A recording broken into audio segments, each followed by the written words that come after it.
కావలి పట్టణంలోని 6వ వార్డు కొనదిన గిరిజన కాలనీలో ఆదివారం ఎమ్మెల్యే ప్రతాప్ కుమార్ రెడ్డి కోడలు మహిమారెడ్డి నిర్వహించిన ఎన్నికల ప్రచారం అందరినీ ఆకట్టుకుంది. ప్రతి ఇంటికి వెళ్లి పలకరించి ప్రభుత్వ సంక్షేమ పథకాల గురించి వివరించారు. మరలా జగనన్న ప్రభుత్వం వస్తేనే పేదలందరికీ న్యాయం జరుగుతుందని, తన మామయ్య ప్రతాప్ కుమార్ రెడ్డిని మూడవసారి ఎమ్మెల్యేగా గెలిపించాలని అభ్యర్థించగా స్థానికులు ఫ్యాన్కు చేకొట్టడం విశేషం. ఈ వార్డు వైఎస్ఆర్ కాంగ్రెస్ నాయకులు రేమాల గోవిందరెడ్డి, మాజీ కౌన్సిలర్ వెంకయ్య, కత్తి సుధాకర్, సుబ్రహ్మణ్యం తదితరులు పాల్గొన్నారు.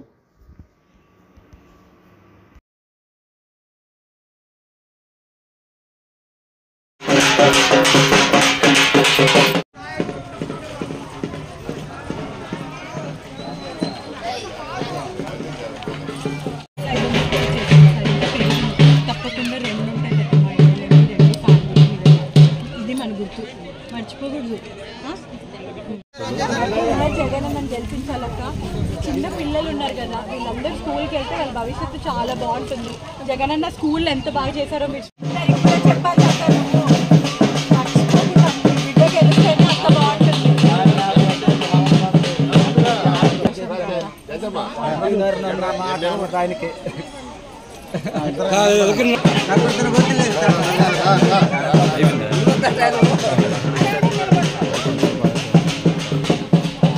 ఫ్యాన్ గుర్తే చేయాలక్క, మర్చిపోకూడదు. పిల్లల భవిష్యత్తు బాగుండాలంటే జగనన్న రావాలి. మీరు చూసారు కదా, మీరు అందరు కూడా వెళ్ళగానే అవన్నీ జగనన్నతోనే సాధ్యం.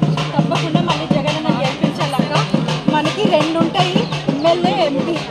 6వ వార్డు కొనదిన గిరిజన కాలనీకి ప్రచారానికి వచ్చున్నాము. ఇక్కడ ప్రతి ఇంట ఒకటే మాట చెప్తున్నారు, మాకు పథకాలు అందాయి, మేము తప్పకుండా గెలిపించే జగనన్నే అని. ఈ రోజు జగనన్న చిన్న పిల్లల నుంచి పెద్ద వాళ్ళ దాకా ఎవరికి ఏం అవసరము, ఎవరికి ఏమి ఇవ్వాలని ఆలోచించి ఎన్నో పథకాలు పెట్టారు.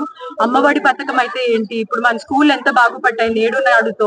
అలాగే పెద్దవాళ్ళకి పెన్షన్లు కావచ్చు, కాలేజ్కి వెళ్ళే వాళ్ళకి ఫీజు రియంబర్స్మెంట్ కావచ్చు, వసతి దీవెన కావచ్చు, ఎన్నో చేశారు. ఇవన్నీ మనం కూడా గుర్తుంచుకోవాలి. ఇవన్నీ జగనన్న మన కోసమే చేశారు. మరింత సంక్షేమం జరగాలన్నా, అలాగే కావలిపట్నం ఇంకా ఎంతో అభివృద్ధి చెందాలన్నా తప్పకుండా మా మామయ్య గారు రామిరెడ్డి ప్రతాప్ కుమార్ రెడ్డి గారికి, అలాగే ఎంపీగా విజయసాయి రెడ్డి గారికి ఓటేసి మన జగనన్న ప్రభుత్వం తెచ్చుకోవాలని కోరుతున్నాము. తప్పకుండా ప్రత్యర్థులు ఎప్పుడైనా మనల్ని ప్రశ్నిస్తూనే ఉంటారు, అది వారి పని. మనం తప్పు చేసినా చెయ్యకపోయినా, ఎంతో అభివృద్ధి చెందినా వారు అదే మాట చెప్తారు. కాబట్టి అలాంటి వాటికి మేమందరము ఆన్సర్ చెప్పదలుచుకోలేదు.